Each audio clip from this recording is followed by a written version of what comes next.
Okay, welcome back after the break. Just before we went for our break, we were looking at how to write a lesson plan.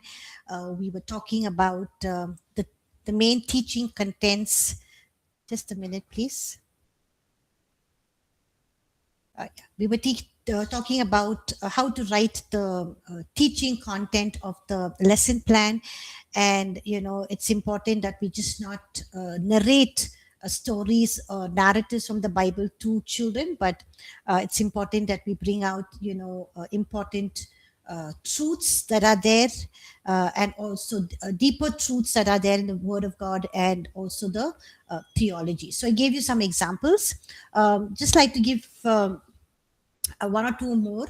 For example, David, when he fought against the Philistine Goliath, he told him that you come against me with sword and spear and javelin, but I come against you in the name of the Lord Almighty, the God of the armies of Israel, whom you have defied. So we see, you can move on the story, and you can say how David won and killed Goliath and all of those things, but you can stop here and pause, and you can say, so how did Goliath come to fight against David? He had his sword, his spear, his javelin, all of his heavy armor, and his uh, the weapons that he needed to fight the war. But how did David come to fight Goliath? They'll say he had 5 stones. Yes, but what does he say here? He says, I come to fight against you in the name of the Lord Almighty. So what does that mean? Then you can talk about how the name of Jesus is powerful, how the name of Jesus, when we speak the name of Jesus, how sicknesses can be healed, and how uh, demons and Satan runs and runs away, how we can be encouraged, how we can be strengthened, how Jesus is the answer. The name of Jesus is the answer for all our problems. How we, when we call on the name of Jesus, we can receive help, we can receive strength. He's there to to help us. So just talking about the name of Jesus and everything that the name of Jesus does in our lives. So something that you can go into a deeper truth on the name of Jesus. Another last example I like to give is Joseph. Uh, we see that, and we read in the Bible that God, gave Joseph success. Potiphar noticed Joseph, and he made him from, he became from a slave, from a servant. He became somebody who was manager, taking care of the entire business in the house of Potiphar. So you can ask the children, why did God give Joseph success? Was it because he's partial? He loves Joseph more than the other slaves or the other servants? Why did God cause, Potiphar, of all the servants in his house, just to look at Joseph? Did again, was God being playing favorites? Was he being partial? So then you can say, it's not in the Bible, but we can understand that even though Joseph was a rich man's son, and here he was sold by his brothers as a slave. There was something that they had done wickedly. There was evil intentions, and he's here as a slave. Joseph would never have swept or mopped, like some of you children never have swept or mopped or done any housework. So Joseph could have been angry and sat in one corner and cribbed and saying, I'm a rich man's son, I don't do all of these jobs. Or when Potiphar was just coming, he would just take a cloth or, just wipe, pretend he's working. But we see that,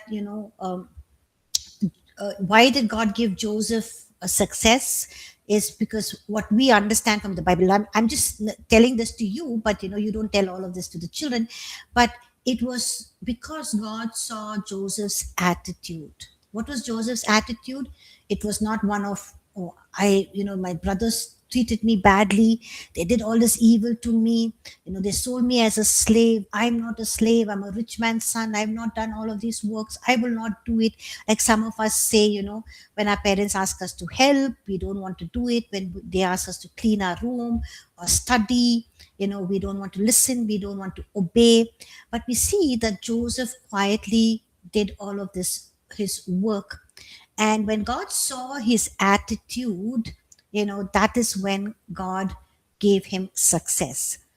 So if you want to do well in school, in your studies, excel in the activities, whether you're good at painting, drawing, or in athletics, or you're playing any game, if you work hard, if you're sincere, if you study well, if you do your homework, if you listen to the teachers, or you like cricket or football or basketball, and you spend time practicing and learning the skill, then God will give you success, right? So it's just a simple thing, but a deeper truth and a theology that you're bringing, that when we are committed to the work that God gives us, we use our time, the resources, the skills, the talents, the abilities that God has given us, then He will give us success. He will cause people to see us, and we will rise up. See, so just a simple thing, but a deeper truths. I hope all of you are able to understand. All of you with me? Yes, no? Only Lucy is showing her thumbs up. Okay, thank you, Lucy and Daniel. Okay, um, okay, thank you, Asapu. Okay, so so like that, you can bring out so many different truths, and deeper truths on the Bible, and get them to learn. Also, when you're planning your lesson plan, you can think about various class activities and illustrations. You can use short videos. You can use PowerPoints to narrate the story. One way I create PowerPoints for the various stories in children's church was these YouTube videos which has this movies on different Bible stories. I um, I uh, I create PowerPoints from that. So I just freeze the image. I just hit Control Print Screen, copy paste it in the PowerPoint, and then there is a PowerPoint ready with to show children. Or if you have pictures, you can show them. You can use puppets, panel graphs. And why is it important for us to do relevant, activities, illustrations, use pictures, or drama, or puppets, or panel graphs? Is because Asapu, can you present that? Children learn 10% of what they hear. I think I've already mentioned this. Asapu, can you please present that?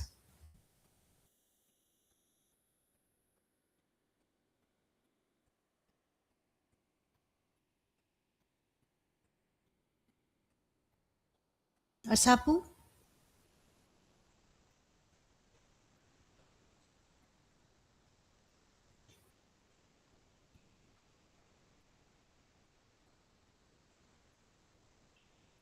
Okay.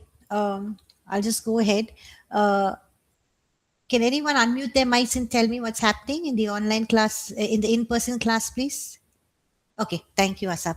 Okay. Children learn 10% of what they hear, or even adults learn 10% of what they hear, 30% of what they see, 50% of what they hear and see, 70% of what they hear, see, and say. That means you're getting response, having questions, discussions, you're trying to understand what, when you taught them, whether they've understood it right, and 90% of what they hear, see, say, and do. So when you have pictures, puppets, do drama, uh, you have PowerPoint presentations, pictures that you show, or flannel graphs that you use, object lessons, all of these things can help children retain information, or the lesson that you've taught them more deeply. So get the children also actively involved in doing. Okay, so no matter how hard you work to plan an interesting and exciting lesson, most of the young ones will become bored if you do all the talking as a teacher. So when class activities are there, and you get the young ones involved in to participate in the learning, the enthusiasm for the class increases, and you reduce boredom, and it retains what they have learned. So simply presenting information, also when you're just teaching, you're just telling them, the lesson that you prepared does not guarantee that learning has taken place. um, uh, you know just because you're doing all the talking doesn't mean students are just listening and they're understanding everything. But it's important from time to time in the lesson. That's why when you write out the lesson, you know when to stop, pause, ask questions, ask open-ended questions, or ask questions that will give you insights into whether they have understood what you are teaching them. Or when you're giving them a new information, or you presented a new doctrine, or you taught them something new, just pause and check whether they have understood. So when you're preparing the lesson plan, you can think where to pause and ask these questions to understand whether the children have gathered or understood what you have taught. Now, once you've written out your lesson plan, you need to also another important thing why you need to write out the lesson plan is you need to see if the main truth is following through the whole lesson. Sometimes, like we said in Zacchaeus' story, we can talk about Jesus's love, we can talk about repentance, we can talk about greed, we can talk about so many things. But if you're focusing only on the presence of Jesus or the power of Jesus to transform our lives, but if you're talking about only one thing, one aspect, greed, then you have to keep that main truth, running through the entire narrative, because children are not like adults to catch 3 or 4 point sermons or 5 point sermons. You have to have the main truth. So you need to ensure that all of your activities, your object lessons, your teaching content, everything that you're saying is having that main truth just running through and flowing through the entire lesson. So that is another reason why it's important to write out the entire lesson plan.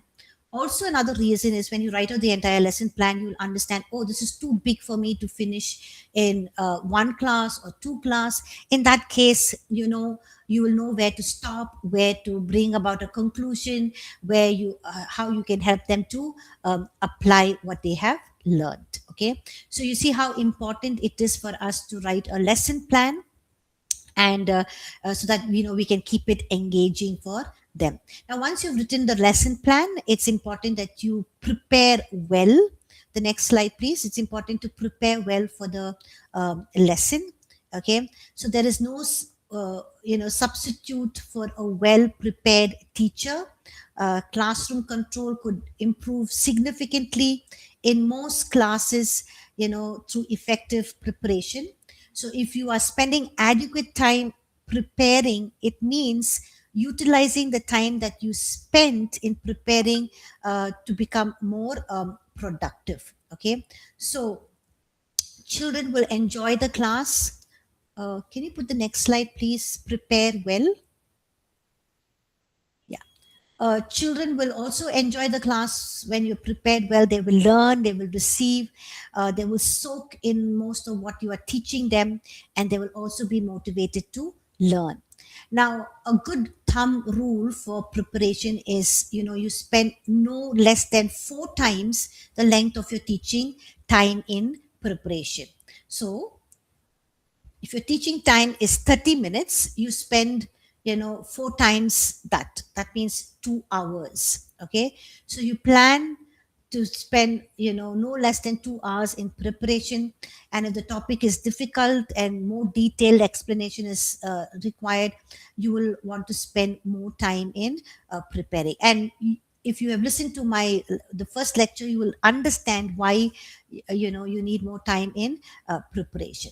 Another important thing when preparing is, if you're teaching the children this Sunday, it would be best if you begin preparing the previous Friday. That means last week Friday, if you had began preparing, or maybe even on this Monday.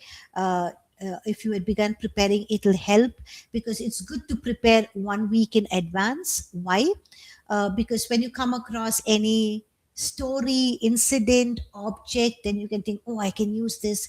Or you're thinking about your lesson. How can I illustrate this truth? You will think about something that happened in your own life, or you read something in the paper that happened, or you listen to something in the news, and you come across something and you can use that in your lesson. It'll help bring out the learning in your lesson well. And also you are well prepared because you have everything not just written out but in your mind, and there is a complete flow of thought. So it's good to prepare 1 week in advance. Preparing your class day or two prior may not be very effective, helpful, or beneficial. Okay. So um, yeah, so that is very very important. And then we come to the next part of our lesson plan, where once you've written out, no we'll show this later on, Asapu. Okay, we'll keep the previous slide. Yeah. So, once you've come to the teaching content, then you end with the conclusion of your lesson. Conclusion, you don't bring anything, any new concept, any new teaching, but you just reiterate what is taught, the important points. And then you have the application. In the application, you need to make the application more relevant, practical, and encouraging for the children to act on. So, not when you're teaching Zacchaeus' story, if you're talking about repentance, you must not just say, okay, children, we should all repent like Zacchaeus did. We should stop doing all the bad things that we're doing. And then Jesus will be happy with us. See, that is just a very general, conclusion and an application. But being more specific is, asking them, okay, um, Zacchaeus had, this problem in his life. He was very greedy. He was cheating people of his money. So he repented in that area. So what are the areas in your life where you are doing wrong and you want to repent? So you ask them to write it out, because it'll be different for different children. And why was repentance easy for Zacchaeus? And why did he do it suddenly after so many years? Is because Jesus was in his home. So when Jesus is in your life, you would overcome all of the bad things, all of the little sins that you're doing, and Jesus can help you to repent and to do what is right. So, do you want to accept Jesus into your life, or you ask him to come into your life? Or if you've accepted Jesus and you've not been listening to him, can we just take some time to pray and tell Jesus we're sorry? And if Jesus is in our life, then we shouldn't be doing these bad things, and we'll ask him to help us just like he helped Zacchaeus. So you see, more detailed application. And also, how are you going to then lead them in a prayer to repent of the sins that they have written, and how are they going to overcome it this week? So every day you can pray and ask Jesus to help you not to do those sins, and listen to the Holy Spirit when he tells you not to do it, and ask Jesus to give you the strength. So more concrete application than just talking about repentance and how Jesus can help us. Okay. So we'll end the course by just looking at how we can narrate a Bible story or an incident in the Bible, or a narrative. I don't say story because sometimes children can think story is can also be just made up. I say narrative, or an incident that has happened, that happened real, in real life and is in the Bible. Okay, so um, we'll just look at various ways that we can narrate a Bible story. So next slide, please. Um, so children like to listen to stories any age, which is told, and when you tell the story, in a good, efficient way, okay, it'll capture their attention. Okay, sorry, there's some network issue, so he's not able to present. Okay, doesn't matter. Um, Okay, so when you're talking, narrating a story, okay, the beginning is very, very important. Oh, okay, thank you. The beginning is very, very important. I already told you, in the introduction, why the beginning of the lesson or the story is important. Okay. But we're going to look at this narrative in First Kings chapter 21. Okay, we're going, just imagine we're narrating the story to the children. First Kings chapter 21, and we look at four different ways to begin a story. If you know of other ways, other creative ways, effective ways, don't hesitate to use them. I just know these four ways, so I'm just sharing it with you. But there's always different ways that you can begin narrating a story. Okay, so this the narrative of or the story of Naboth's vineyard in First Kings chapter 21. We know that King Ahab wanted. He was in a summer palace, and next to the summer palace was this vineyard. He wanted this vineyard. He found out that the owner was Naboth. He called Naboth, but Naboth did not want to give it to him, even though King Ahab was willing to give him a higher price, a better land elsewhere, because it was something that he had received from his forefathers. This, property that was passed on through generations, and God had told them not to sell or give away those that property. Okay, that is what God had told the people of Israel. So Naboth was not willing to, and we see how he was killed, and how you know um, King Ahab takes over that property. Okay, so you've chosen this narrative to tell the children. How will you narrate the story? So the beginning, direct approach. You can start with the action of the story. You can think of several sentences in that story that will capture the attention of the young ones. For example, you can say it was just a vineyard. You know what is vineyard, children? Vineyard is where people grow grapes, to green grapes, the black grapes, the red ones. Yes, so that is called a vineyard, where people grow grapes. And so it was just this small vineyard where grapes was growing, but the king of this land wanted it.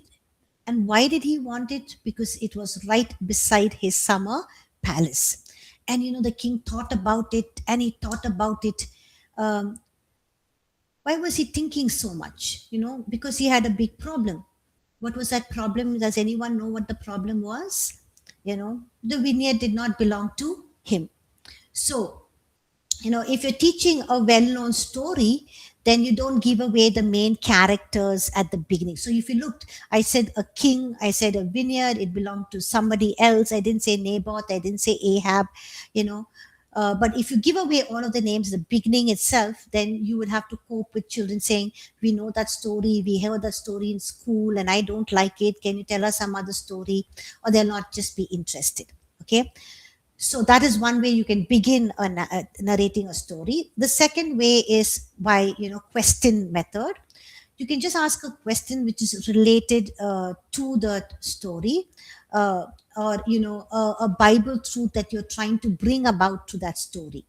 So for example, you can say, is this a question that relates to the children's felt needs? So you can ask them, is there something that you would really like to have? All children, all people in across all age groups would connect to that question, because there's something all of us would really like to have. Okay. So in today's story, there's a king who had, was a king of the entire land. He had everything. He had the best of everything, but there's something that he did not have, and he really wanted that. You want to know what that is, and then you can start the story. Okay. Now, for example, you're teaching about Zacchaeus. You can bring two children up in front, somebody who's tall, somebody who's short, and you can say, okay, do you like to be tall? Do you like to be short?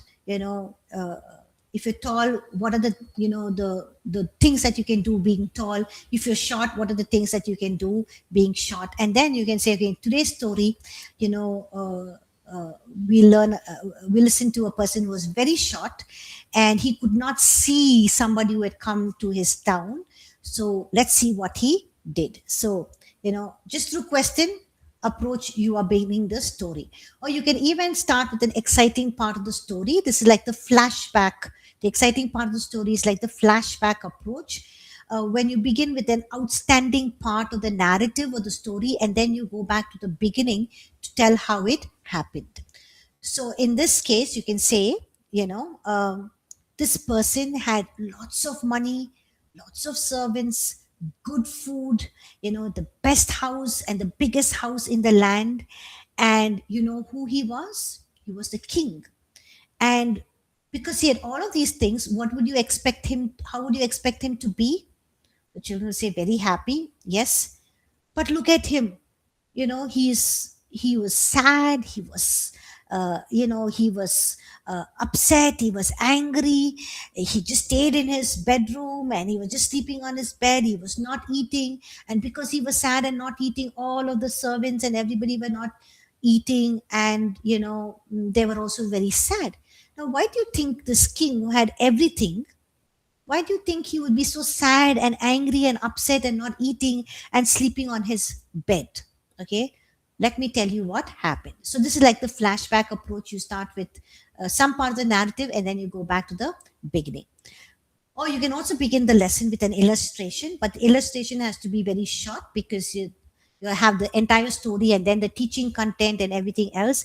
So you can begin with a little everyday story with the children can identify, but make sure it's short and there's a link between that illustration and the rest of the story. So, for example, when I narrate this Naboth's vineyard and King Ahab, I use a story that I read in the newspaper sometime back, many years back, about, Haldiram. We all know Haldiram, they have all of these snack items. It's a product where we have all these snack items that we eat, So Haldiram has his factory just outside Kolkata airport. So when you come out of Kolkata airport, you can get all of these nice fragrance food of these snacks, and it is because Haldiram's factory is there, one of his factories. And beside his factory, I read in a newspaper that there was an empty plot of land, and there was a man, tea stall man. He had a small tea stall, and he was selling tea there. So the Haldiram owners wanted to, make his property or his his the plant that was production plant there bigger. So he thought, okay, this land is lying vacant for many years, let's buy it. So he told his manager to find out who is in charge, whose property that is. And it was surprising, they found out that land belonged to that tea stall man. So they thought, oh, maybe it's easy. We can buy him. We can give him a higher price. And so the manager said, we'll give you a higher price. We'll give you bigger land, in the heart of the city, in Kolkata city, and in some other better place. But this tea stall owner just wouldn't budge. He just did not agree because he said this was passed on to my generations and I cannot sell it. And the sad thing, what Haldiram owner did was tell his manager to get some gundas and kill the tea stall owner. And they actually killed him, and he took that property, took over that property. And when the police found out, they landed up with the manager, and the manager told this was what the owner told me to do. And so both of them were put into jail. So so you can say this is a true story that happened, but a similar story like this is what we also see in the read in the Bible. And then you can start telling them the story. Okay. Or you can tell them, like, if you're talking to narrating the story to small children, Susan got a new PlayStation, or or a new Barbie doll, or a new doll, or whatever, new bat, or something that relates with the children in that age group. And Sheba, she just loved the new doll that Susan got, or the new PlayStation, or whatever. And every day she would go to Susan's house and she would use that, play with that doll. And she would always think, I wish I had a doll like that. Okay. And she would always hold on to Susan's doll and play with that doll. And she never wanted anything as so much as that, pink Barbie doll. Okay. So is there anything like that in your life that you really want, that you really desire, that somebody else has and you want it as well? So children can answer. So in today's story, there was a king who had everything, but you know he wanted something that was not his, and he wanted it so badly. So let's see what was the thing that he wanted so badly, and if he got it, and how did he get it. Okay, and then you can start the story. Or you can use also an object lesson on greed. I talked about the tissue paper, and you can use that as an object lesson to talk about greed, and then begin the story. Okay.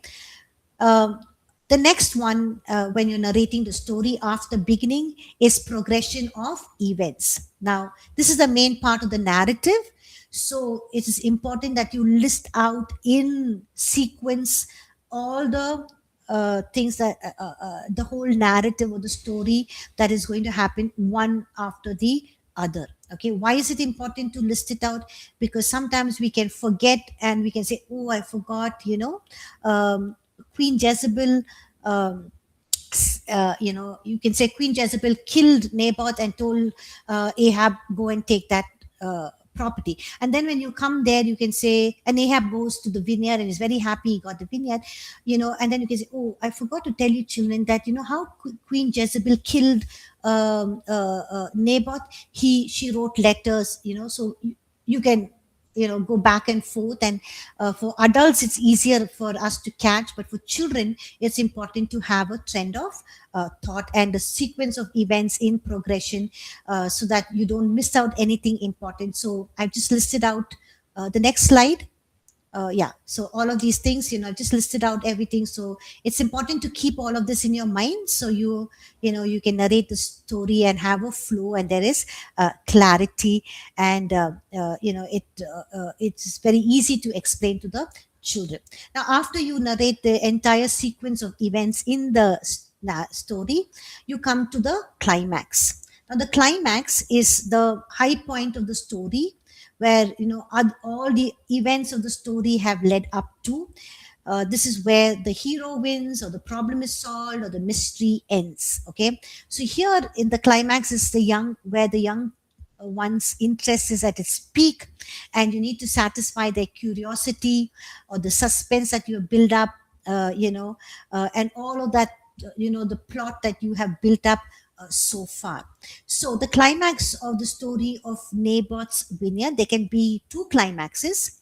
One could be that Naboth was killed, and King Ahab went and took over the vineyard, and he was very happy. Another climax could be that Elijah. When Ahab was in the vineyard, Elijah comes and meets him, and he says, that Naboth will die in that very place.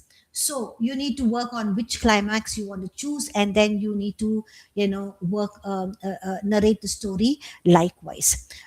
Like in this story we have several climaxes, but in some stories we'll just have one. Okay, so choose one that is closest to truth that you are teaching them. Okay, and some stories, they're very long, so you need to tell them in parts. And even when you're telling them in parts, you need to decide where you want to stop, bring that story to the climax there, and bring the conclusion and the application, and then begin the rest of the story the next week. Okay, so after the climax is the conclusion. Okay, this should come immediately after the climax. Sometimes teachers have finished the story, but they cannot stop, and they spoil a good story. So you need to be careful, and give careful thought to how you're going to finish the story. So how can we end King Ahab and Naboth's vineyard story? Could be something like that, like this. So what happened to Ahab and Jezebel? Did what prophet Elijah speak over their lives really happened? So then, what is the conclusion? So you say, yes, King Ahab went to fight in a battle. He dressed himself up not as a king, so that the enemy will not know that he is a king. And an arrow struck him, and he died that very place. And sometime later, Jezebel was thrown down from high wall from the by the enemies from a high window, and so what God said would happen to them did happen. Okay, and then you can end it with what's the use of Naboth's vineyard to them now. Okay, so you see that that is the conclusion. So if you have the other conclusion about Naboth's going and sorry, King Ahab going and taking Naboth's vineyard, then you can say that. But you need to also tell them that this is not God, what is pleasing in God's sight. There was punishment, and how Elijah comes and pronounces the punishment. Okay, so it is important that we bring out the climax, and after climax, we come to the conclusion of the entire story. And the last thing is the application. Okay, so like I said, help the children to apply what they have learned. The application should not be just vague. How they can apply the truths that they have learned in their daily lives, and also the application should be age appropriate, and get the children to write down how they are going to apply in their situations, because children would have different needs, and differently they can apply what they have learning. So different areas where they're struggling, and how they can apply it in their specific area, because the same area will not apply to all of the children. So you share the application and then get them to apply. Okay, and then you end with teaching them a memory verse and leading them in a commitment prayer on how they're going to apply, and the truths that you have taught them, and also lead them to commit their lives, or commit that area, and ask God to forgive them and bring repentance, and all of those things. So that is how you can end the lesson plan, or end narrating the narrative. Okay, so this is briefly about how to write a lesson plan, the methods that you would use, and we saw the messenger and the methods. And once you do this, your class will be engaging, your children would enjoy it, and you would be able to communicate the truths very well. Okay, so that is about children's ministry course. Any questions?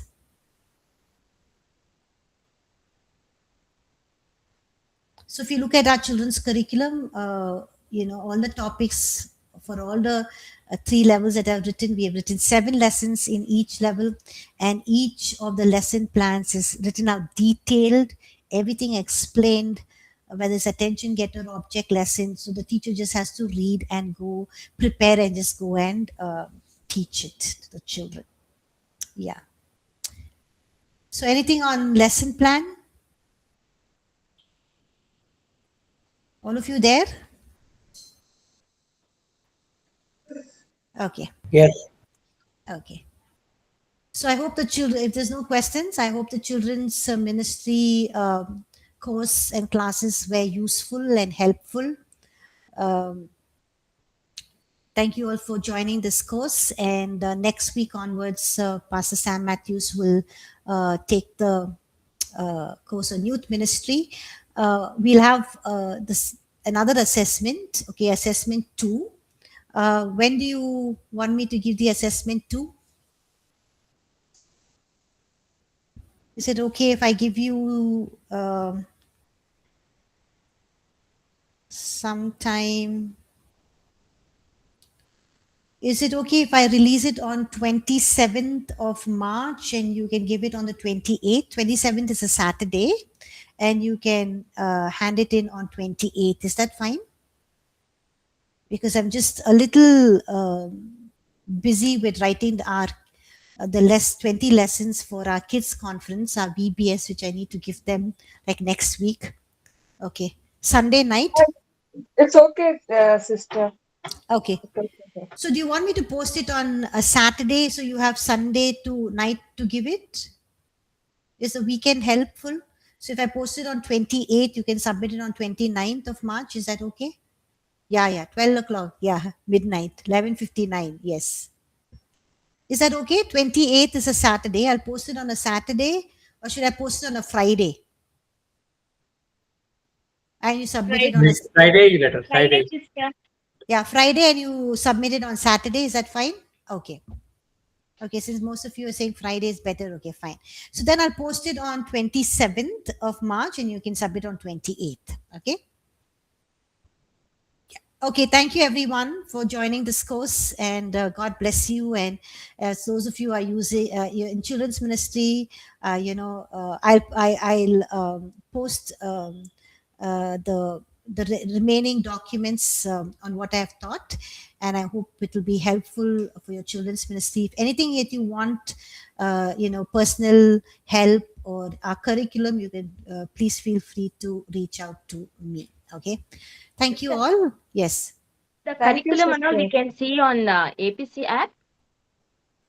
It's on our website, yes, but I have kind of rewritten most of those lessons, so I need to just upload them. But if you want to start using it, you can just get in touch with me. I'll just email it to you. Yeah. Okay. Yes, sister. Okay. Thank you. Yes. Okay. Thank you, everyone. God bless you all. And next week onwards, Pastor Sam Matthews will take your class on youth ministry. Thank you. Thank you, sister, for everything, for Thank you, explaining to us so Gertrude. well. Thank you.